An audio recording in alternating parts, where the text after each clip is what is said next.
There's no doubt about it that he did have a phone which got taken out of the bathroom and then brought another phone into the bathroom, and left it there overnight because God knows why. I'm pretty sure he'll be able to regain the title. But that's a question. Are you able to regain the title? They managed to take like 15 events and turn it into 2, just like wiping out several $1 million from their prize fund. That's the way I see it. That's how stock goes up. You cut expenses. I've also put myself in this position that it's like if I play now they're going to. It's okay. It's okay. Hikaru's going to make another video. That's okay. We'll respond to it.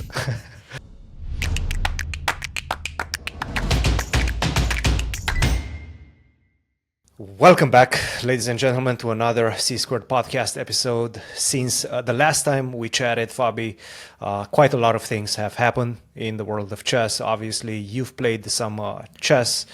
There's been some drama as well. It seems like in the chess world, we can never escape it, and we'll be chatting about that as well. Perhaps one of the first of its kind, as we will see in just a few minutes.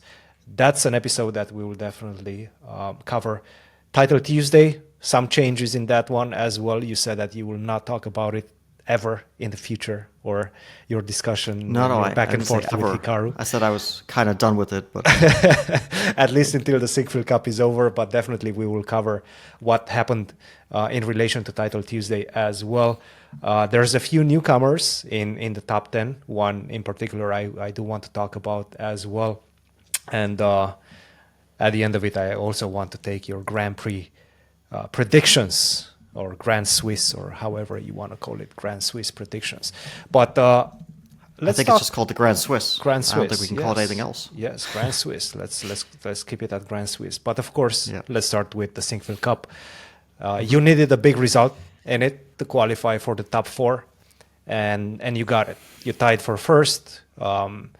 Didn't go your way in the tie breaks.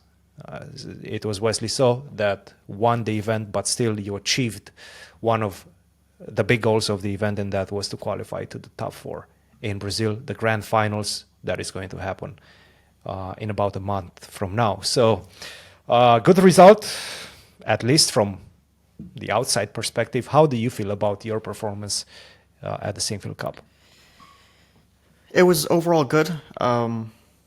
When I started the St. Louis series of tournaments, the St. Louis Rapid and Blitz, followed by the Sinquefield Cup, my goal was pretty simple. It was to qualify for the Final 4. I think it was kind of a long shot at that point because I was, it was kind of close, but I was behind many people. I was tied with Levon. Ironically, we both made it. And there were people like Ali Reza, who was clearly in a better position than me. Like, even if I got clear first place in Rapid and Blitz, I think I would basically be tied with Ali Reza. So, because he had played more events than me, but he had so many more points. And players like Pragg, who had also probably a better score, and Maxime clearly was ahead of everyone. So it was really like I was trying to get that final spot because I thought probably 3 people will be ahead of me, but maybe I can snag the final 4th spot. So that was my goal. I got second in the St. Louis Rapid and Blitz, which I thought was a good start. It was a bit disappointing because after the Rapid, I was in really good shape to get first. Maybe if I'd beaten Gukesh in the final Rapid game, it would have been the best Rapid result in history of the Grand Chess Tour. Mm-hmm. But Blitz fell apart, unfortunately. But still, I got second. I mean, when I looked back at the tournament right after, I was like, okay, this is, considering my Blitz performance, this is actually a good result. Yeah, absolutely.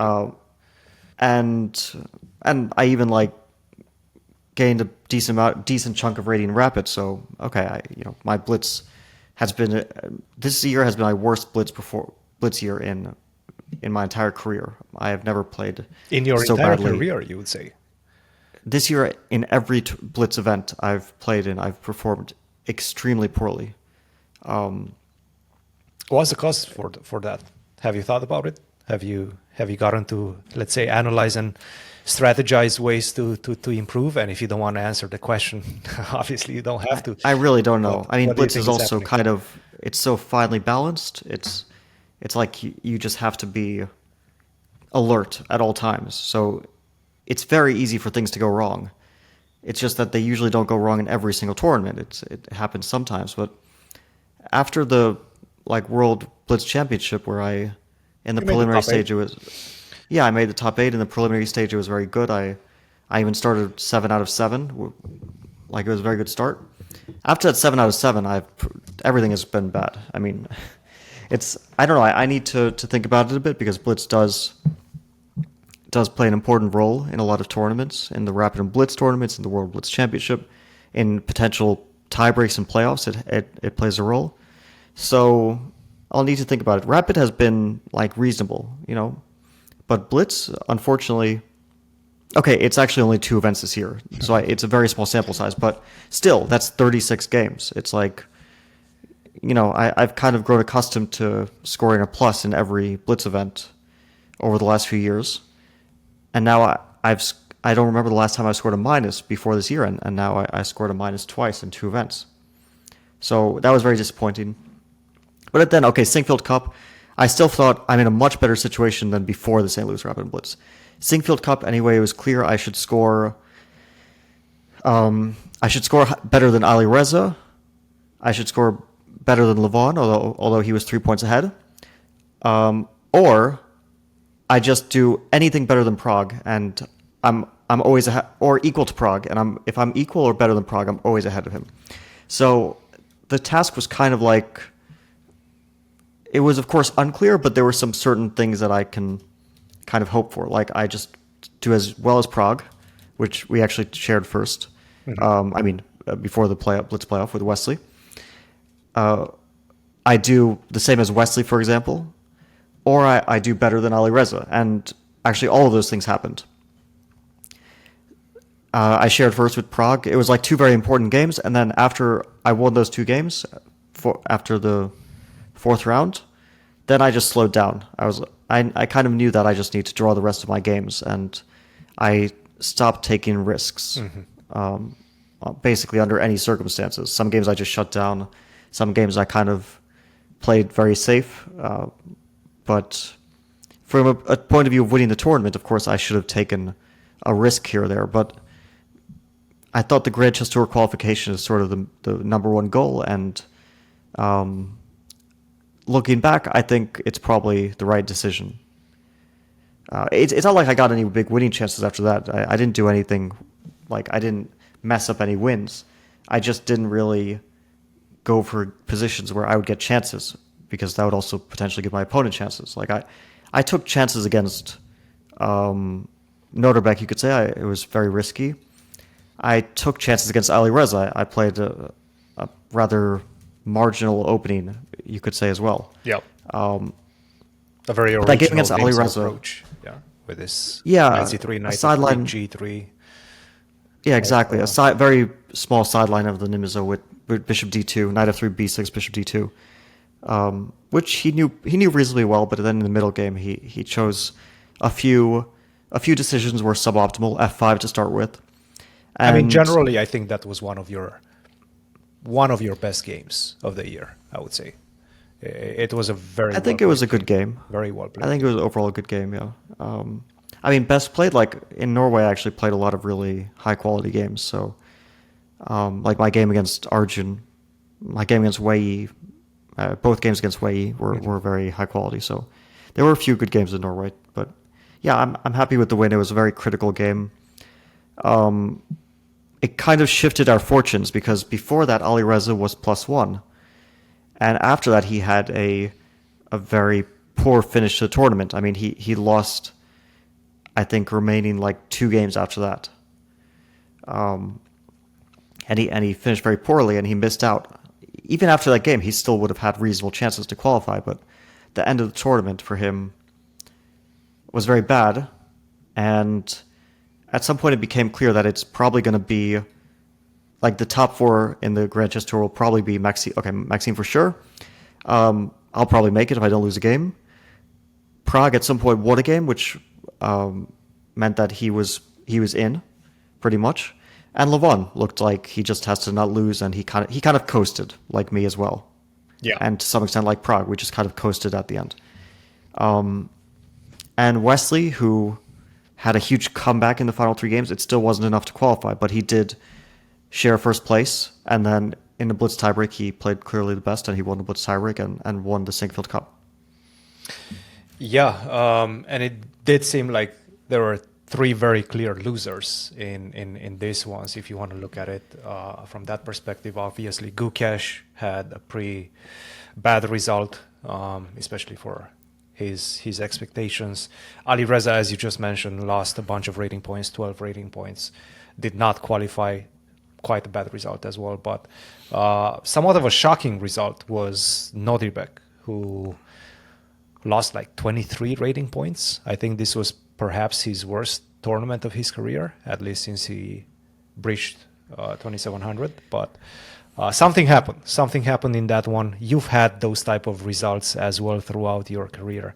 What do you think happened to Nodirbek? Yeah, it happens from time to time. I mean, I had in Vikensay this year.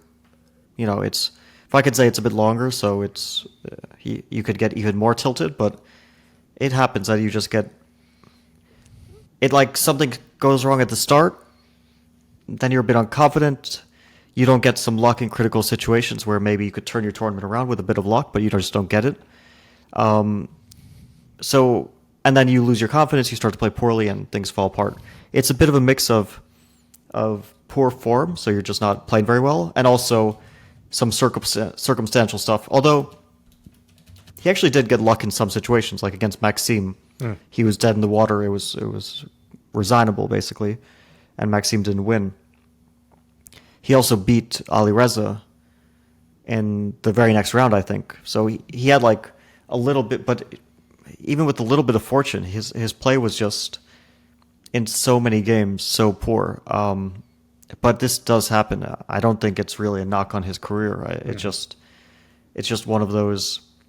I mean, it shouldn't be. Like it's just one of those things where if he plays normally, he can regain the rating within a few months. You know, it can come and go very quickly, and yeah, it's just one of those events you kind of have to forget about. But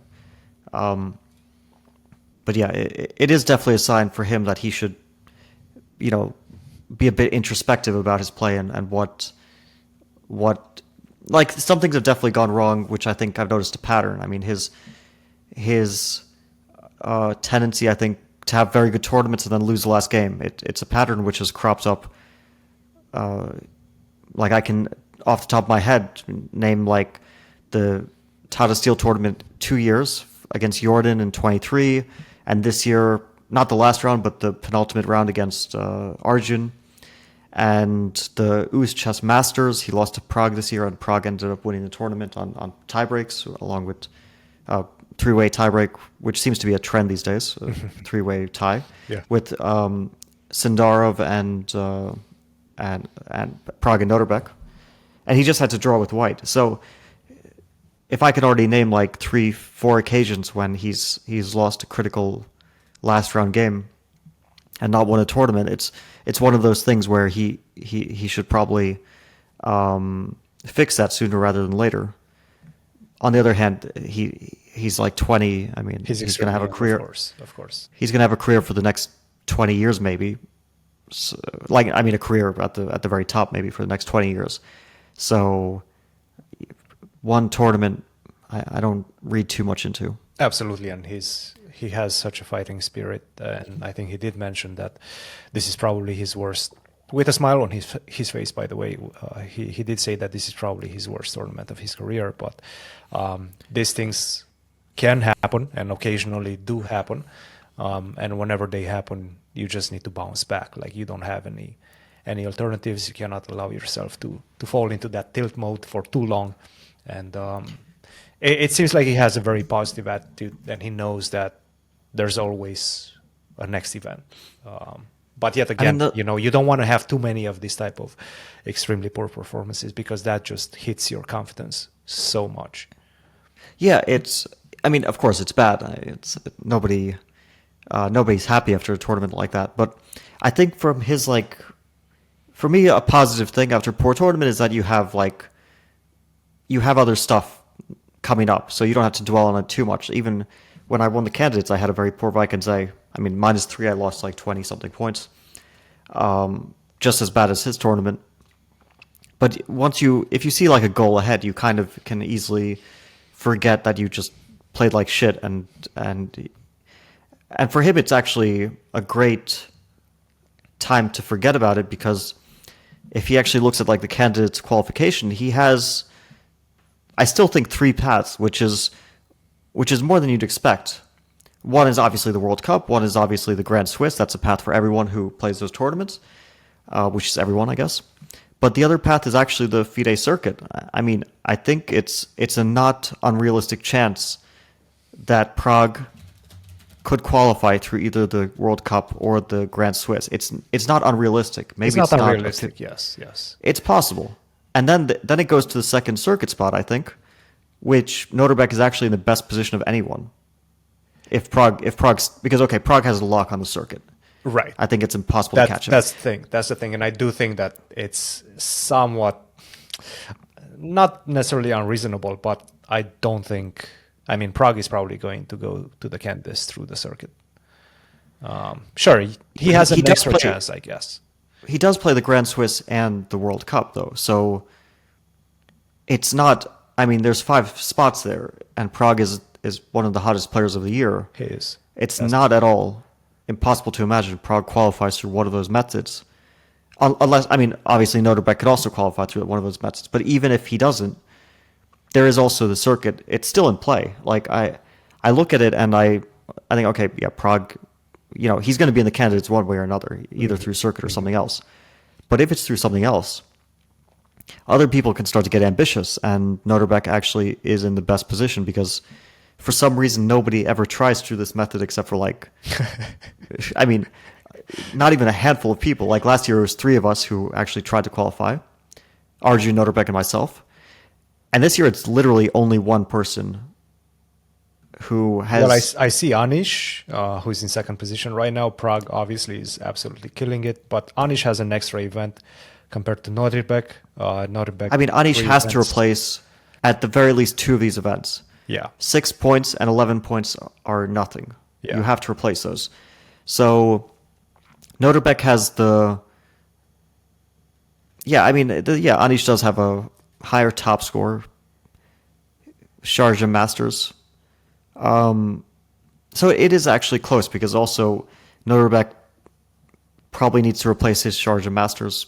They have to start playing Opens too. Yeah.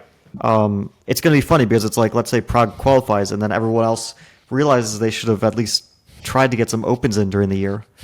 Although Sharjah is an Open, right? So both Anish and Noterbeck technically only have to play one more Open event. Mm-hmm.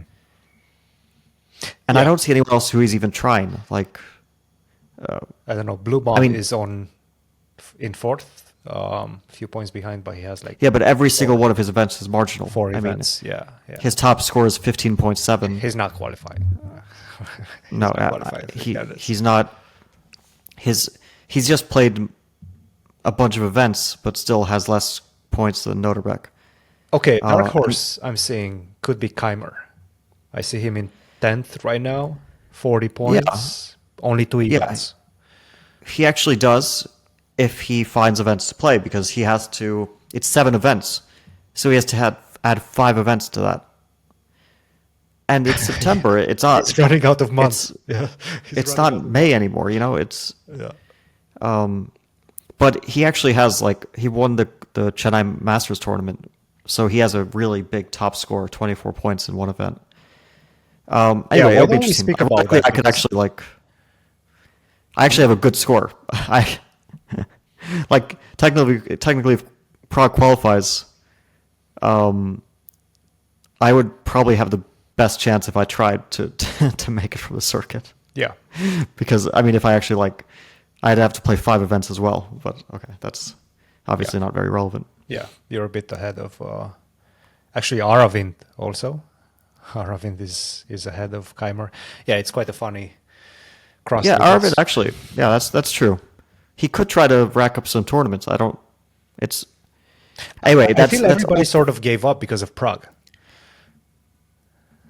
Just because he has such a lock-in on. But this I don't understand because, like, if let's say some of these other players had tried to get more than 2 scores, it's only Pragg only looks like he has a lock because he's played so many events and gotten so many points in so many events.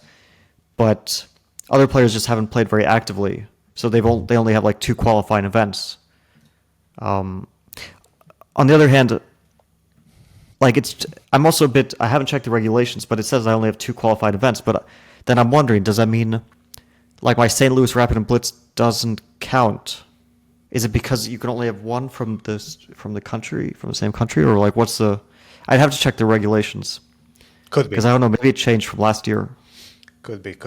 But okay, yeah, for you it doesn't really matter. Okay, let's finish, wrap it up with the Sinquefield Cup and the top 4 finals coming in Brazil. It's a format that encompasses all formats, all classical, rapid and blitz, and at the end of it, you get like semifinals, finals, and at the end of it, obviously, whoever scores the best wins it.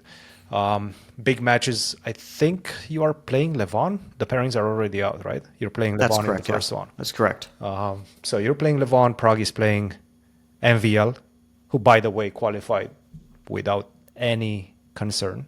MVL seems to be enjoying the Grand Chess Tour quite a lot. He's always somewhere close to the top. It seems like Grand Chess Tour is one of those events that just simply somewhat primes the experience of the players. Like the experience of the players matters a lot. Time and time again, we see it throughout every year. What do you think of that? Well, I think it's also because, like, one of the advantages of the younger players is that they're more risk-taking in many ways, a lot of them. And if you take risks, you get more chances to win games and to potentially get high scores. But if you're just extremely stable, it's actually probably a better way to make it to the top 4 because, okay, top 4, it's a lot of places. You don't need to win every event. So Maxime, he had a good like +2 in classical. I think he had just like a pretty good Poland event. 3rd place in St. Louis Rapid and Blitz, and that 50% was enough. It wasn't like he had. He was always around the top, around the podium. Yeah, if you're stable and have decent results, you just kind of make it. Yeah. You don't need to win every event. You don't need to get top 2 every event. Like if I had not had that really bad placement in Zagreb, I would have coasted like much easier because I had like a quite reasonable Bucharest, St. Louis events, and it was only because I had that one really bad one that I was on the fringe. It feels like you're playing Levon quite a lot this year, and especially in this type of formats that combine classical, rapid, and blitz. You're going to do it again in Brazil. How do you see that one play out? How do you see yourself at the end of the event? Do you see yourself with the cup at the end of the event? I mean, all I really know is that it's a very tough match. You know, regardless of the result, it's always very close with him. We had 2 matches in the American Cup this year. We've played matches before the American Cup multiple times. I think every single year. Mm-hmm. We've played in freestyle, very long match once, which people can have a look at how long we were playing that day. We played a classical game, followed by 2 rapid, followed by 2 blitz, followed by 1 Armageddon. It was a long, long day. It kept going back and forth. So, we have these very close matches, and he's been having a really good period from, let's say, from freestyle, or maybe even a bit before that. But definitely from freestyle, which he won, and then St. Louis Rapid and Blitz he won, and +1 in the Sinquefield Cup. He's obviously in good shape. Like I feel his strength more than last year or the year before. I feel like he's definitely playing better, which he's of course always been capable of playing even better than he is now. But it's form goes up and down, so it's also normal. but he was definitely struggling if we look at 2023, especially in 24, I think. His play was shaky, and now it looks like he's been playing very consistently well in almost every event that he's played in. So, I think the semifinal match will be just as hard as the final match if I make it through the semifinal. It's going to be equally hard. Whoever I would face, whoever he would face, we're all kind of very evenly matched. I think it's a very close 4-player event. Absolutely, but of course you're going there to win it. Levon, I think he said something very, very interesting during one of his interviews. They were asking him, obviously, you're having one of the best years of the recent years, not of your career, of course, because he's been one of the most winningest players in chess history. But he had a few soft years, and I think those soft years reminded him how much he enjoys the competitive aspect of chess. And he was mentioning that last year he didn't have a lot of events, and that really motivated him to do well. And it shows right now. He's training well. I think he's putting in much more work than perhaps he did in previous years, and it definitely shows in his results. And it's good to have Levon at the top again, because whenever he's in good shape, the chess world, all of us enjoy it. So it's great to have him at the top. Now let's move on to the next subject, which is a bit more controversial, and that is the subject of Schevchenco, one of the highest profile over-the-board cheating cases ever. Schevchenco used to be a player that was very close to the 2700s, quite young, when he got caught cheating over the board in a team event in Spain. And the repercussions, I believe, were about 3-year ban. But nothing happened outside of that. Now, one of the commissions within FIDE obviously was the entity that gave this ban of 3 years. One of the commissions within FIDE, I don't remember exactly which one it was, but they decided to appeal FIDE's ban, and in the appeal, it got somewhat reversed, and by that I mean he got stripped of his title. And this is the 4th grandmaster in history that got stripped of his title, definitely the highest rated. So quite a big event. Did you check it out? I have to admit, the whole thing I kind of lost interest in after we knew he was cheating, which, I mean, obviously at the start it was a bit of a mystery. It was like such a bizarre story. Yes. Like hiding notes in the bathroom, phones, another phone. It's just a weird story. And at the start, I couldn't understand how it was even possible. I thought it was some kind of hoax because, like, who puts notes in a bathroom and all these things? It just didn't make sense to me. But then it was confirmed that it happened. There's no doubt about it that he did have a phone which got taken out of the bathroom and then brought another phone into the bathroom, and left it there overnight because God knows why. And obviously I can't understand what was going on through his mind during this period. And then he said also that he didn't use it during the games, which I don't know what kind of... I mean, the behavior is already so irrational that I'm ready to believe that he was even more irrational by taking a cheating device and then not even cheating with it, which is even more crazy than cheating. Because then there's not even a point to it. There's not even an upside. But regardless of his state of mind or his reasoning, once it was clear that it happened, I just lost interest in the story. Because what is there to say? I mean, he was caught. He should serve a ban. And then after his ban is served, unfortunately, the truth is that tournament organizers are not going to have much interest in inviting him to tournaments because, unfortunately, you kind of damaged your integrity. And like, why would anyone want to have that stigma around their tournament when cheating is especially such a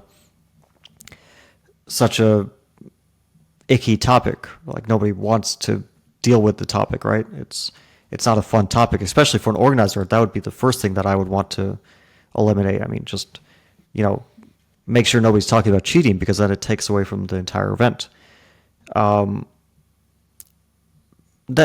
some point, I think they, it felt like the ban. I think some people were criticizing it before that it was a bit too soft, and it seems like they kind of they made the punishment a bit harsher, which actually I think is fair in general to do, because like I think we kind of have to be hard on cheating, even if maybe the person never does it again. It's just there should be a deterrent as well to anyone who's thinking about it. So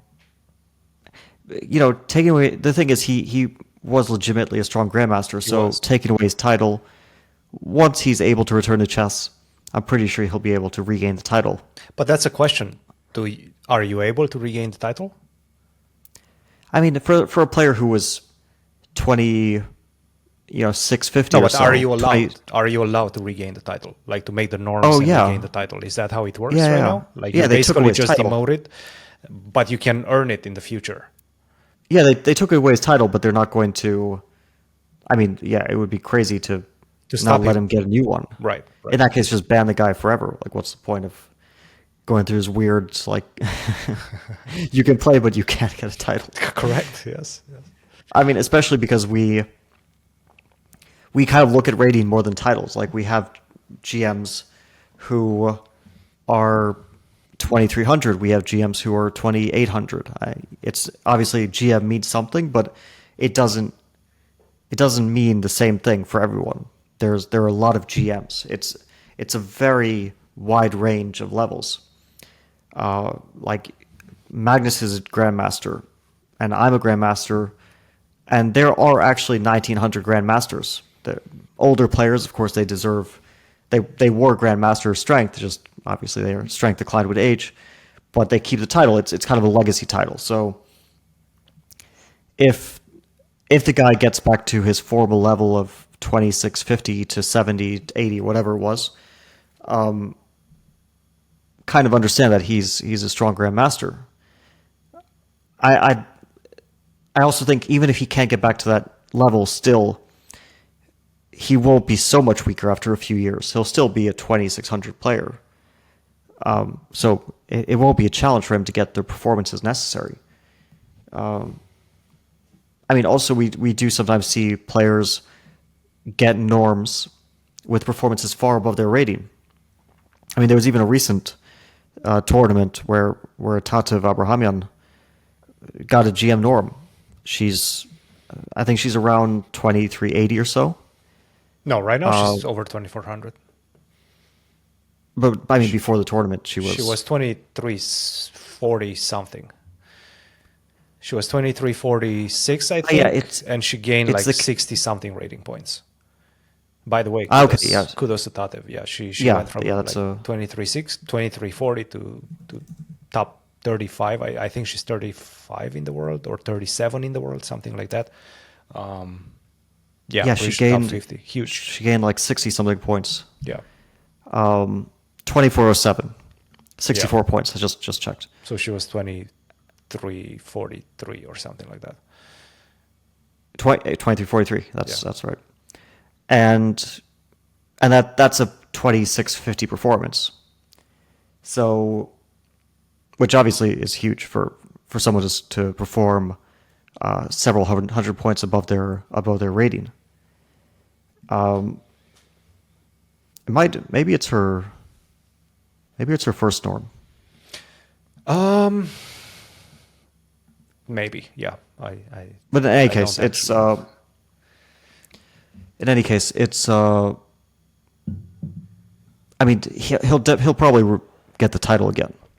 Yes, if you play at the 2,600 level consistently, which he probably will, he's not going to be a 2,670 rated player anymore. He's not going to have the strength being stripped from the chess world for so long, but he will still be around 2600, and if you play at that level consistently, you by default make the norms.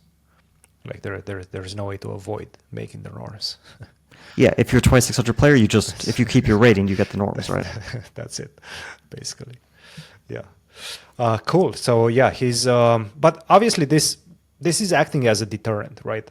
And I think it's a strong deterrent, and I applaud what FIDE, well, not really what they did initially, but the fact that it got reversed and they did strip him off his title. I think this is quite important.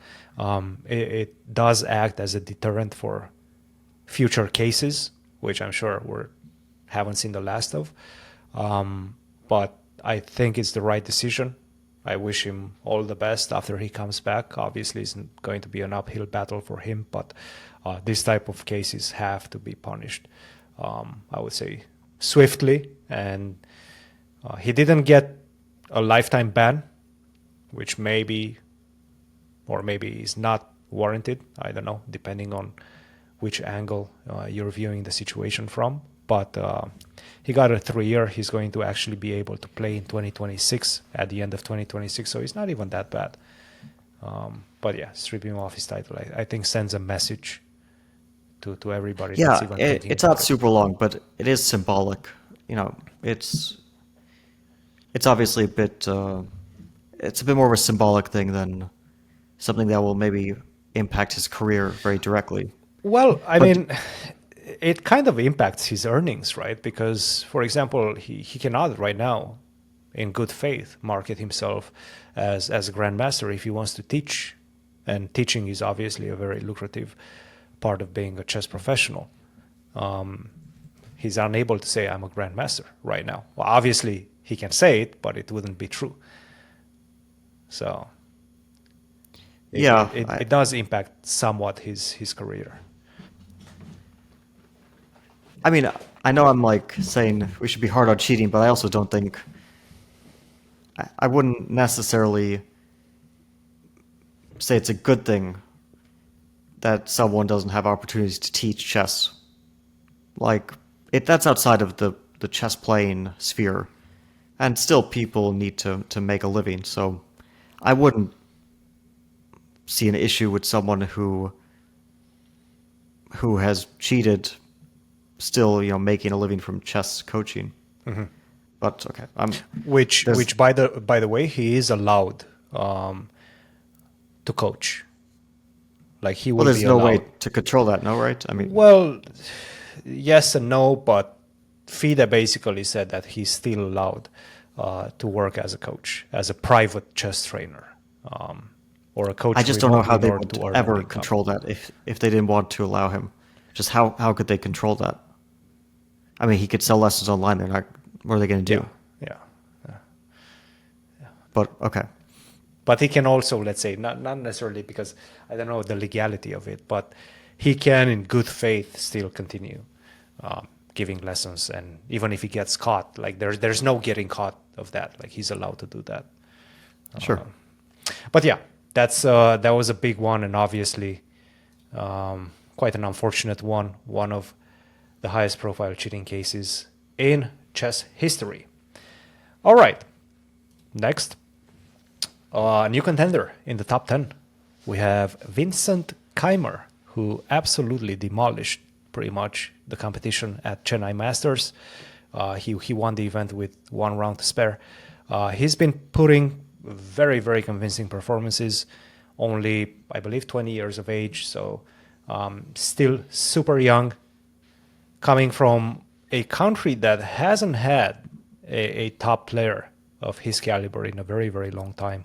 And he definitely seems to be cementing himself at the top right now with very, very good performances. How would you rate his level right now? Are you impressed? Did you expect to see him in the top 10? It's not a huge surprise. I mean, he's okay. The tournament was one of the best performances of the year. I think it was like what +5 that he scored. Yeah, something kind of ridiculous. Ridiculous. Yeah. He did also have a really big German Masters not German. I don't know what German Championship. I don't know if they call it German Masters or German Championship. But yeah. yeah, the German National Championship. He also had a really big performance there. He won freestyle at the He beginning won the of the year. freestyle. Yeah, so it's been a very good year for him. I mean, Vikenze was a bit rough, but outside of that, he's actually had a lot of really good performances. He's a player I don't have too much experience against. He's definitely very confident. From what I've observed, I felt like sometimes maybe a bit too sure of his own, like that he's right about when he evaluates a position, which I felt like like when analyzing sometimes these freestyle positions, he felt like always very confident about the truth of the position, which I always feel like it's usually a very muddy thing. And when people are sure about an evaluation, I usually take that with a grain of salt. Like I think there's rarely a clear answer, Especially but it's in good to be freestyle. well, it just in general. Like there's no. The more you analyze chess, the more you understand. There's just no clear answer in any sort of complex position, especially in openings, because openings there's so much flexibility, so you can basically approach it any way you want. On the other hand, it's good to be confident, even if sometimes your confidence errs on the side of lacking objectivity to some extent. I think it's much better to go on the overconfident side than the less confident side. Yeah, it's definitely better to be more confident. But with experience, I think you learn some things that the younger guys are still in the process of learning. One of those things is, I think that you can be mistaken, and things are rarely so clear cut. But that's a process of. I think it takes a while to learn that. Yeah, I think you hit the nail on its head with the confidence. This is something that I've observed from him as well. Obviously, he's a very classically trained player. I feel his style reflects that, and obviously his coach Peter Lecko is one of the more classical players in chess history. So definitely seems to be rubbing off on him. It's a welcomed addition to the top 10, and again, we haven't seen a player from Germany in a long time there. So he's spearheading, let's say, German chess right now, and it's cool to see. We'll keep an eye on him for sure. And last but not least, let's talk about Title Tuesday again. Proctor is here. I think yesterday, as we record this podcast, was the first time that Proctor was required of all the participants. Also, it went from 2 tournaments every Tuesday to only 1 tournament every Tuesday. You did not play, and you did tell Danny that if Proctor is required, you might not play it. Are you going to play Title Tuesday in the future? Let's start with that big question. I mean, I'll play at some point. Like, I'm just not going to change my life over it. I wasn't playing Title Tuesday. I wasn't playing morning Title Tuesdays to start with in the past because I just have my morning routine, which involves waking up on the earliest side and going to the gym. And I just don't want to change my life over some internet chess for usually a few $100 or sometimes $1,000 if everything goes perfectly. Is the Premier and League of chess very often for nothing. Yes. I did actually see some of the a few bits of the commentary, as long as I could stomach, which was not very long. But they did keep saying the Premier League of Chess. I think in like 2 minutes, I heard the Premier League of Chess at least half a dozen times, which is kind of funny to me because it's the same tournament that's been going on for a decade. The only difference is that now they just eliminated half of them, and I think they added a 6th place prize of $100. I think it's getting a bit more professionalized like the whole aspect of the event, obviously with the reactions of the players, and we'll get into that as well because that's somewhat controversial also. But it does feel a bit more professional, given that you have like an official, let's say, broadcast, perhaps. Actually, there's a funny thing about that. I will mention because Sure. many years ago, I was talking to Danny, and I was like, why isn't there commentary for Title Tuesday? Why isn't there official? And he said, well, it's for the streamers. This is an event also for the streamers to be able to build up their audience. And I thought, oh, that's actually very smart. And then I realized that actually it was one of their smartest moves when they were building chess.com was to basically get the streamers on their platform. And they facilitated a lot of the streamers on Twitch getting, what's it called, confirmed or verified? Yeah, I forget. Partnered, yeah, that's the word. They facilitated a lot of that. Like I know because No, this was huge. This was huge. The fact that when they tried to get me streaming, they got me partnered in like a day or two. Yeah. It was a very fast process. I think they did that for many people, and it just made it so much easier. And then everyone played on chess.com, and they gave them, in many cases, a way to broadcast their events. So it was a sort of symbiotic relationship. So when you say that it's better now that they have an official broadcast, I think back to that time when they said their strategy was to make it a way for the players to broadcast. Which, from my point of view, I'm not a streamer, so it's not really something I consider directly. I'm not competing with other streamers or with the chess.com stream. It's just a change from what they said their goal was. So now maybe they have a different goal, which I'm curious what that is, because now the stream is on Take, which is that's let's say the company. professional. That's the professional stream. The stream that probably will have exclusive access to the cameras, and I guess that's it. That's the exclusivity of it. Obviously, you're still going to have Hikaru streaming his own games. We might stream some games. Other streamers are definitely going to stream their games as well. So that will continue. At the same time, obviously, this will be branded as the official stream. And unofficially, I would say Hikaru's stream was probably the official Title Tuesday stream up until this moment, but it was not official. Well, it was, and it continues to be the most watched stream, so the biggest one. Yes. Probably with about 5 times the viewers as chess.com, and maybe twice the viewers of someone like Danya, or if Magnus streams, maybe twice as much as Magnus even. But it's still it's now a kind of competition, because there are people choose one or the other. Usually they usually don't. Maybe they switch between them a bit, but for the most part, I think people stick to whatever they're watching, right? Whether it's Hikaru, Danya, Levy also streams, I think. Chess, Take. I am curious what Take is, because it wasn't really a chess.com thing. It was I thought like Magnus's project. So now the way I see it right now, so I think it was Magnus's project. It started as the app. The app, you could choose, let's say, the pieces of the players. I think this was the initial idea. You could basically bet how well the pieces of players in top events would do. To be honest, I never understood what that meant, and I never really got into the analysis of it.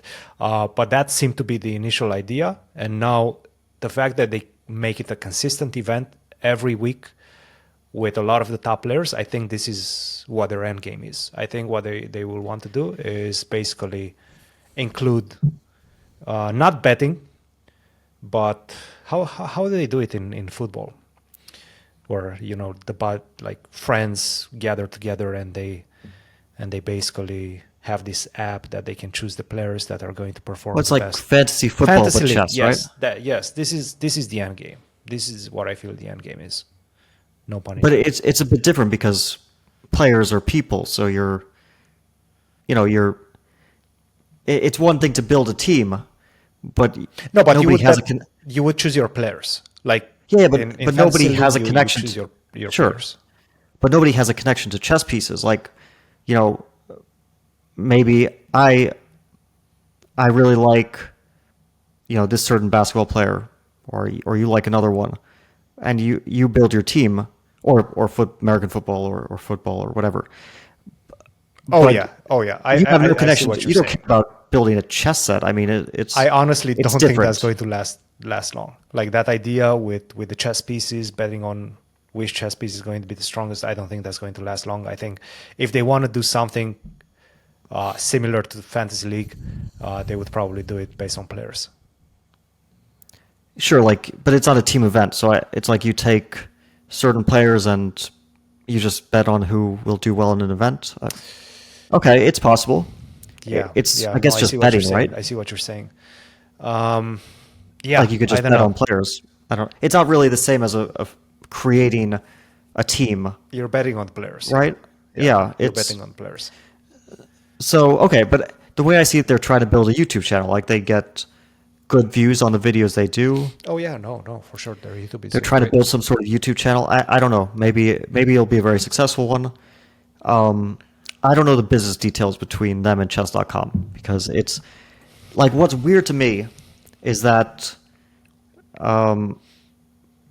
many years ago we had we had Lee Chess, we still have Lee Chess, but we had these two other companies, Play Magnus Group, Chess24, of which Chess24 was a part, and chess.com. And then they merged, and then slowly all the Play Magnus Group companies kind of disappeared, like Chess24 as a site disappeared, and then their broadcast page, I think it's still up, but it's like they got New in Chess, and I think then they sold New in Chess back. And ChessBomb just got deleted, and Follow Chess got deleted, and iChess.net I think got deleted, or became part of Chessable, and then Chessable kind of got integrated into chess.com courses, but still exists, but now it's a bit of a mix between In a different chess.com form, courses and yes. It's basically part of chess.com, fully integrated Yeah. into chess.com. So they got rid of all these companies, some of which probably had good value, and then they're now trying. I don't know. Are they acquiring Take? Is that a part of chess.com? This part is a bit confusing to me. Like what I they're. don't think that's the case. I think they're just partnering with them, but But why would they want to do that? They have their own broadcast. Why would they want to not build their own chess.com broadcast, which has been going on for many years and has no, a big. but wait a minute. I don't think they ever streamed officially Title Tuesday, did they? Yeah, but why wouldn't they want to? Podcast. But why would they want to stream it on their own then? It's their event. Why would they want to stream it on Take and not chess.com? Yeah, good This point. is the question which unless like why would they want to partner? Okay, They I have don't an need. answer. I have an answer for you. They just don't want to pay the expenses of running a stream every single week. Yeah, it's one of my things that I started to realize is that chess.com, they are trying to avoid any expenses. Like we had the Champions Chess Tour and obviously this stuff has been going on a long time, but 2023, let's take 1 year, which was many different events. I think 5 events before the final. Maybe it was 6, but each event had a big prize fund. There were different divisions. The first place prize was 30,000. No, actually, maybe it was 40,000. Let me actually check to make sure I have the numbers right. But the idea seems fairly obvious. Yeah, they just want to outsource the organization of it.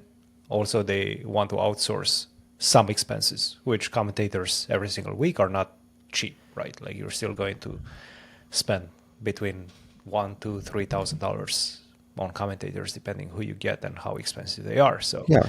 Well, I mean, it depends because you could, like, there's definitely people who, let's say they pay 100 an hour and it's a 1.5 hour or what, a 2 hour event, and they get 2 people, or they could do the really big podcast that they did with 3 commentators in a studio. Obviously, you don't need that, but if you want to make it like a really, nice looking production, then you could have that. Anyway, the numbers are Champions Chess Tour 2023, 30,000 first Division 1, 10,000 Division 2, 5,000 Division 3, total 112,000 per event. And there were leaderboard prizes too, 25,000 first, and there were, 6 events plus the final. It was a huge series of tournaments with actually like millions of dollars. And then in 2024, it became less events. And in 2025, it became 2 events. With no second or third division, just with 1 division. And the division had the same, or actually maybe less. But 30,000 first, but I think some of the prizes were less. So they slowly basically removed all those events. And now it looks like they're removing more events. Like now the qualification for the EWC is, okay, I don't think they've said all the details yet. So they have the Speed Chess Championship, which is going to be that's already been there. February. This used to be there. They obviously added Title Tuesday, which is the big, let's say, shift. And now they're bringing but the Speed Chess Championship, Global Championship. I just want to say, they did actually remove it because it happened every year, and this year it's not happening, right? Mm-hmm. So 1 year just got canceled. But okay, that's Speed Chess Championship is there. No, this year didn't happen. Nothing happened this year. They just that was last year. That was 2024. Last year. That was 2024. Before the Olympiad. Everything is just like merging together. Yeah. So I guess they could delete 1 year. Yeah. Okay. Bring it back. They'll bring it back next year. Yes. They have like a global championship, but they haven't. I don't think they've said the details of what that is. No. Maybe it'll be as big as the Champions Chess Tour 2023. 6 events, huge prizes. Maybe they're going to do that.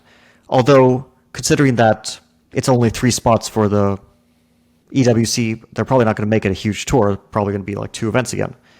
And then Title Tuesday just got cut in half, which it's a bit ironic to me. It's like you're saying we have this huge tour and this is the Premier League, but it's actually just a fraction of what they did 2 years ago. Like literally everything was just cut. I mean, not everything. I'm exaggerating, obviously. But Title Tuesday was cut in half, just half the events with a bit more money in each event. I think like 100 more 6th place, 100 more streamers prize, something like that. It's a few thousand less every week. I think it's probably about 100,000 less a year. So I don't know. It's one thing to say Premier League. It's a marketing thing, but it's another thing to say to use all these marketing terms and then to just cut things from beneath them. No, I understand what you're saying. Especially because it started as Chess24 had a series of tournaments called the Champions Chess Tour. Yeah. And Chess.com had the Global Chess Championship, a series of tournaments starting with the Rapid Chess Championship in 2022, ending with the final in Toronto.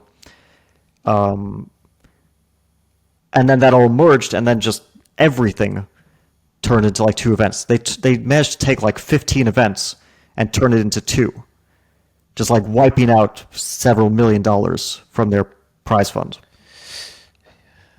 That's the way I see it. That's how stock goes up. You cut expenses. That's the way it goes. To me, it's actually, I see it a different way. I just see it as they got sponsorships for those events, and now they were unable to acquire those same sponsorships.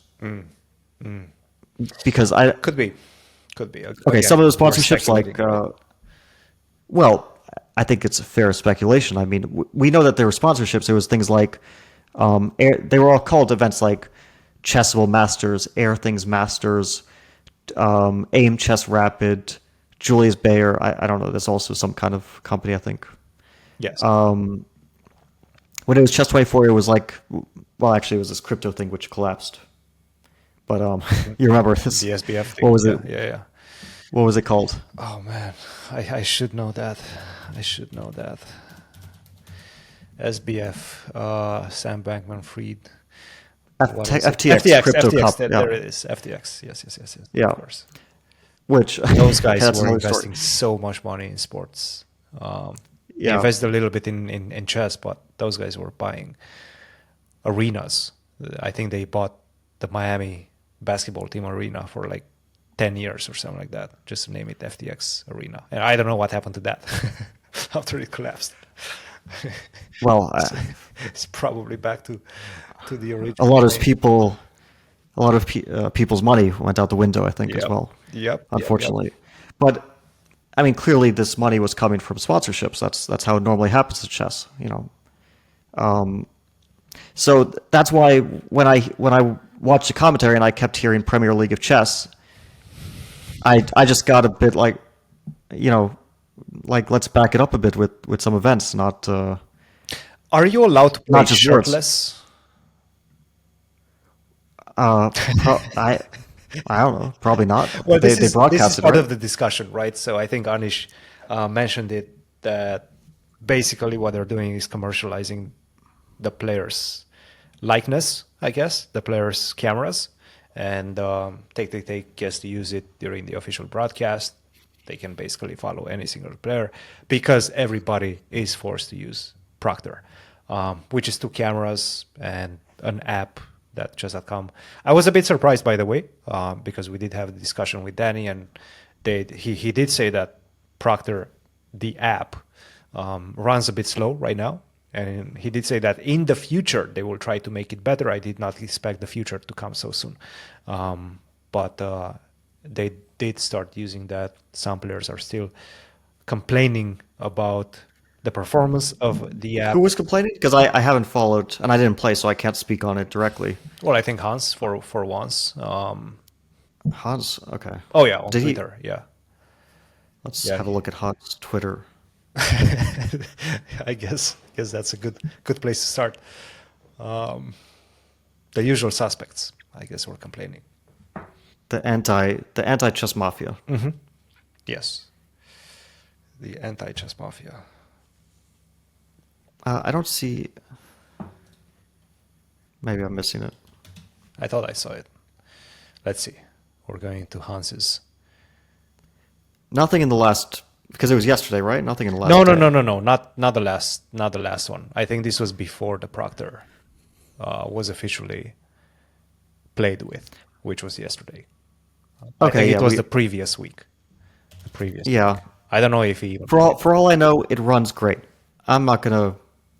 You've tried I'm not it. gonna say no. For all I know, I mean, I haven't, so I can't criticize them, unfortunately, on this one. Are we streaming it next week?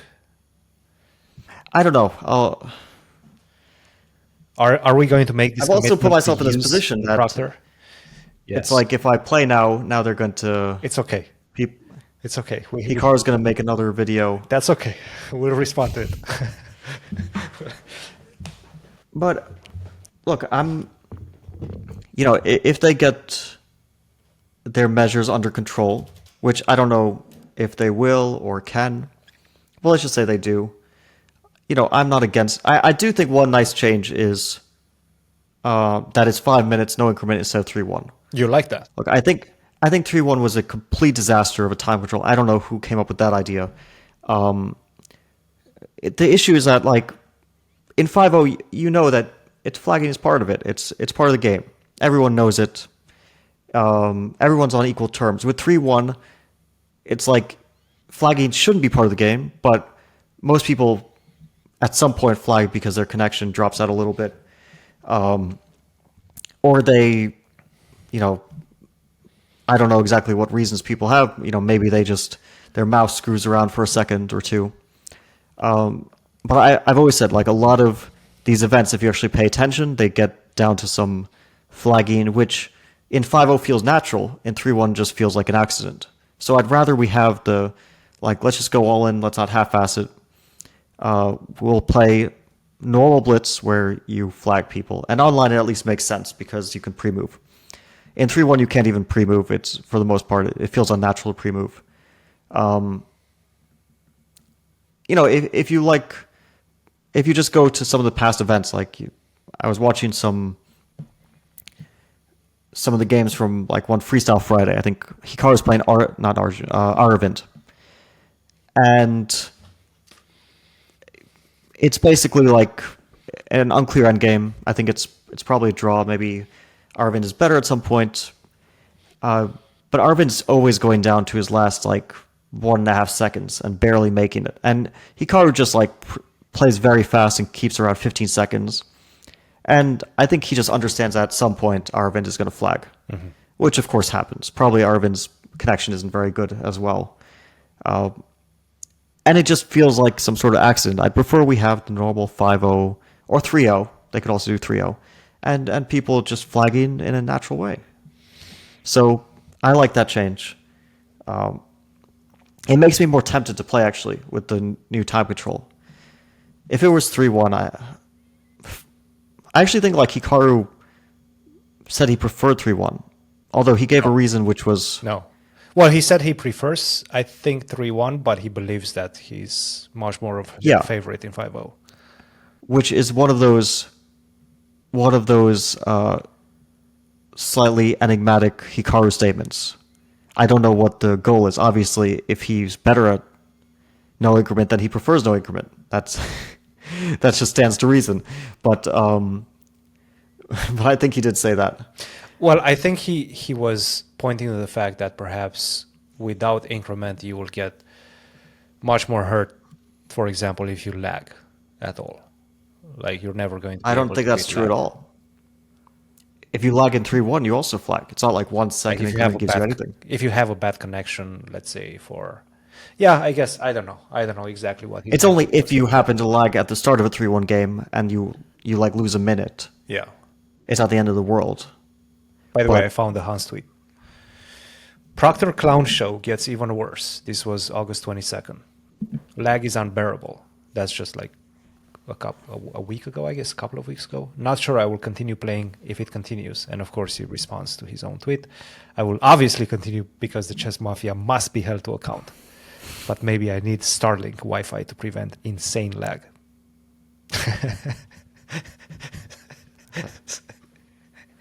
Okay, Hans.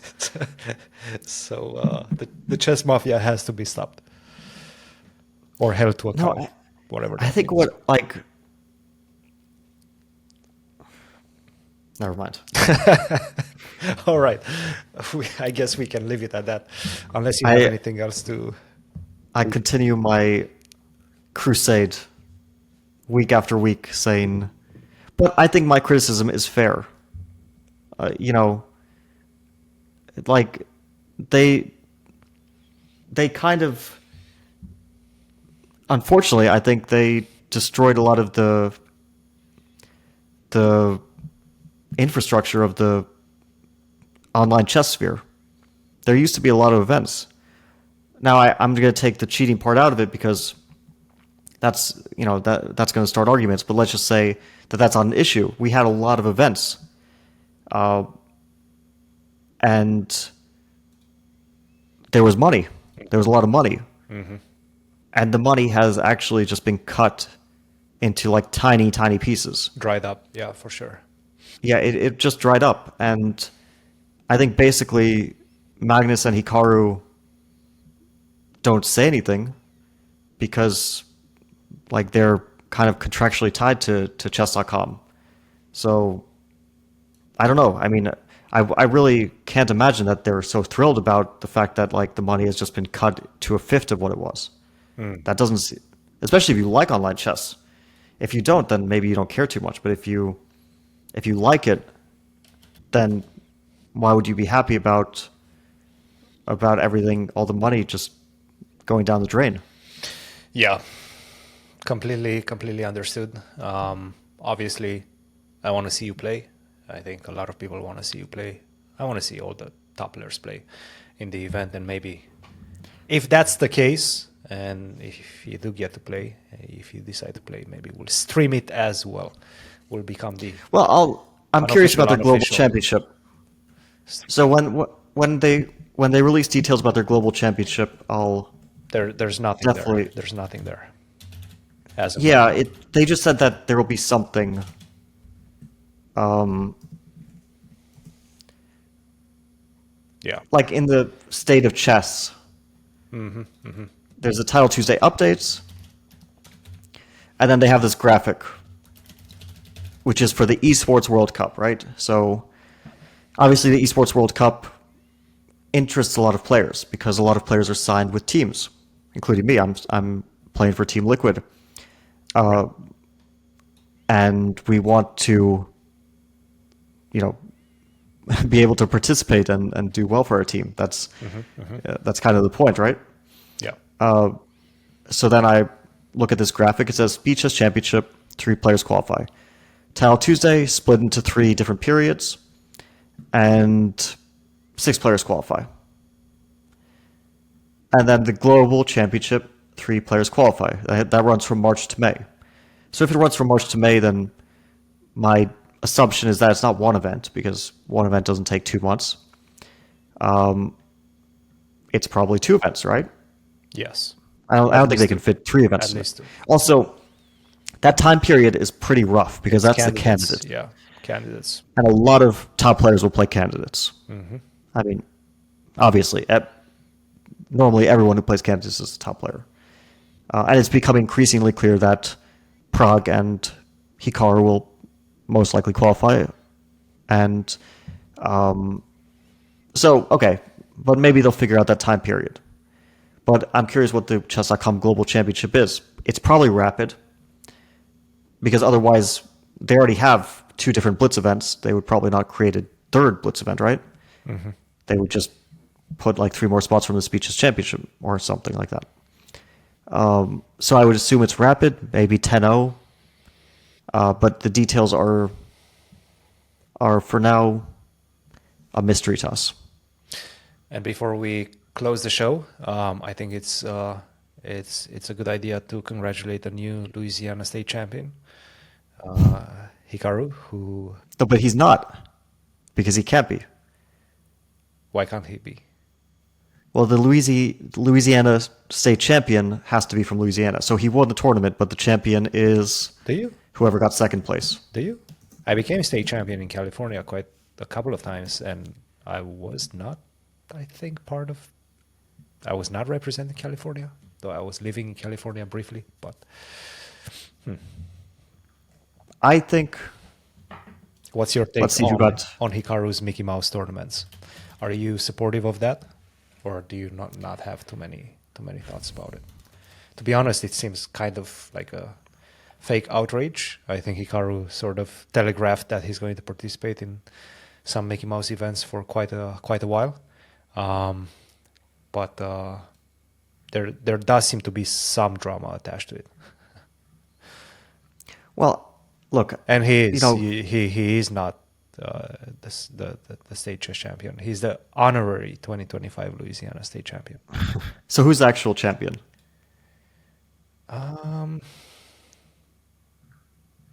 I don't know. I have no idea. It's important. Oh, the real Louisiana state champion is FIDE master Nick Matta. Nicholas Matta. Okay. Nick Matta. Congratulations, Nicholas Matta. Congrats. Wait, I mean, it's a state championship. It It's is. a good accomplishment. It's a big one. You know, even some top players are participating and being able to win the title. And it's huge for local chess. I mean, imagine playing the state championship in Louisiana, and generally you're expecting to see some 2300s at best, and then Hikaru shows up out of nowhere. And he actually plays the whole tournament. You would expect him to maybe play 4 or 5 games and then withdraw and keep his... No, but he's there to get games. He's there to get the games, He needs to get as many games as possible, right? But he also needs to maintain and not risk his rating, right? So if he was going to play like a 2600, I have a feeling he would have stopped after like 3-4 games. No, I don't think it's about risking his rating so much, because his average... You think he's he already has 2 months average ahead pretty of... far ahead, yeah? Yeah, even if he lost like 50 points tomorrow, he would probably still be a favorite to qualify. Which is impossible to lose so much rating. Yeah, of course. And even if he played some 25, 2600, he would still be a massive favorite to win those games as well. So I think it's just he doesn't want to expend any energy into it. He just wants to. I mean, he wants to have a sure thing, which is these games. Basically, he was at like 99% or higher to win every single game. Maybe against like the 2200 plus, it's like 97%. I don't know. I don't know the math. It's not 100% to beat 2200s, but it's pretty close there for a 2800 player. So I think he was just like doing the bare minimum effort to collect his games, similar to what Ding did, which I think it's better now because those events that Ding played were kind of fishy, and this is a real event. I mean, he showed up to a real event. Yes. It wasn't organized on his behalf. It's still like something that should be avoided. Obviously, this should not be the system.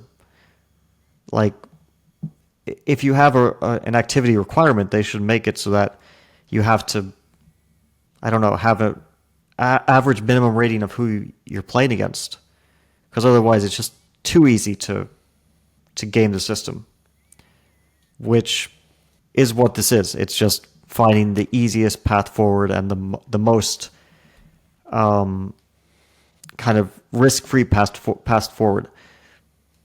In Hikaru's case, he's also had such consistent results over the past few years that to have him as the rating qualification, the rating qualifier, feels quite natural.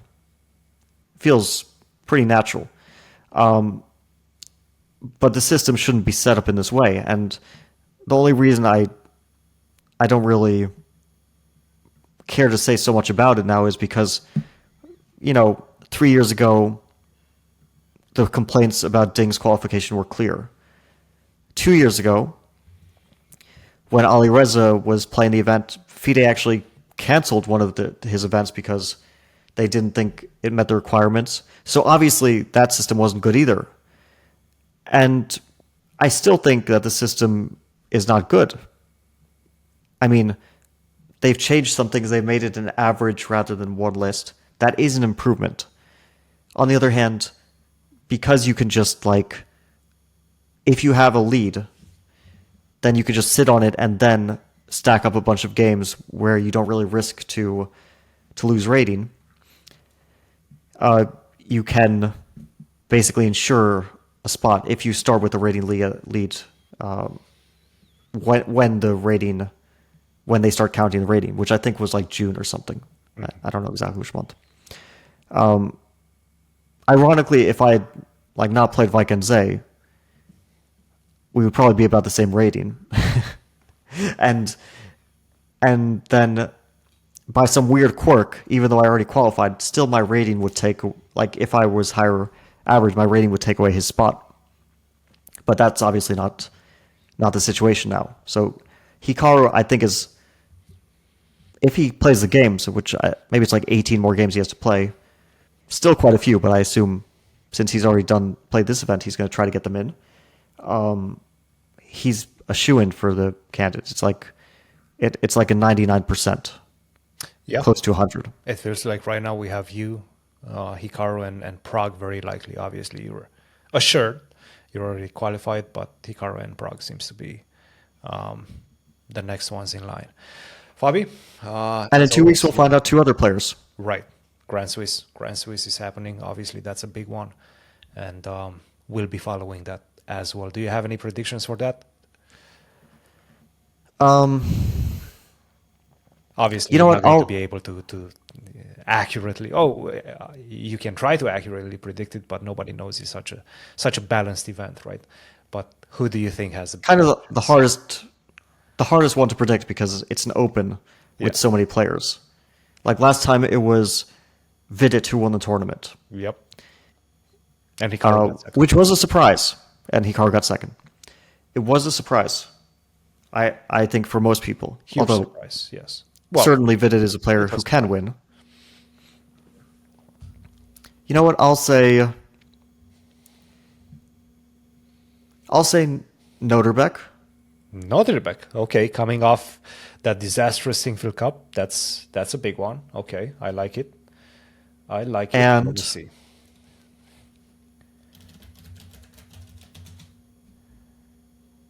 Give me one more. Give me one more. We have the pairings, by the way. yeah, I saw. And I'll say Fedorsev. Fedosev. That's a name I did not expect to come. I mean, yeah, okay, it's From the it's hat? probably not the most obvious choice, but I like it. No, not I like it. not the It's a good craziest one either. It's a good one. It's a good one. Okay, let me see. Keep in mind, Gukesh is playing, and if he wins or gets second, then obviously it goes to third place, right? Yep. I assume that's how it works. Yep. That's my guess too. All right.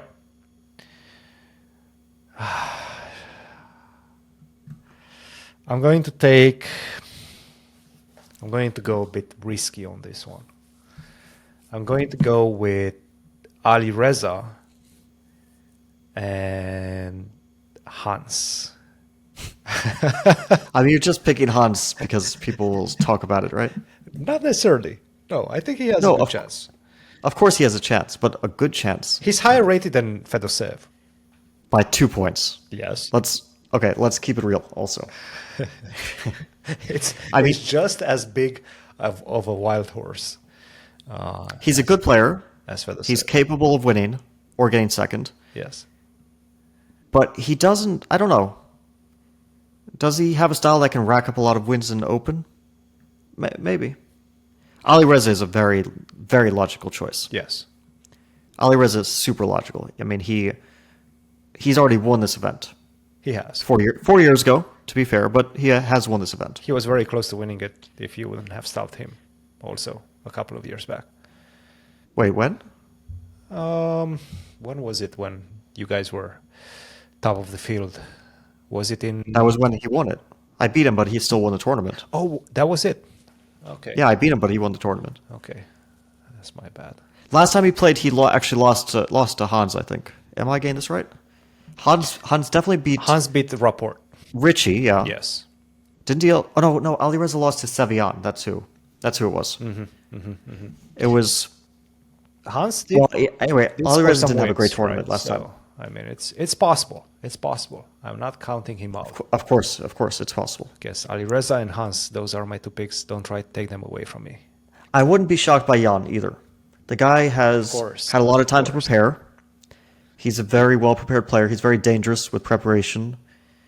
He's very good at putting pressure on people, especially people who are a bit scared of him. He did win Aeroflot Open, which is not did similar win in an terms Open. of strength, a level below, but still quite a strong event. It had Hans. It did have Hans, yes. Good point. Good point. All right.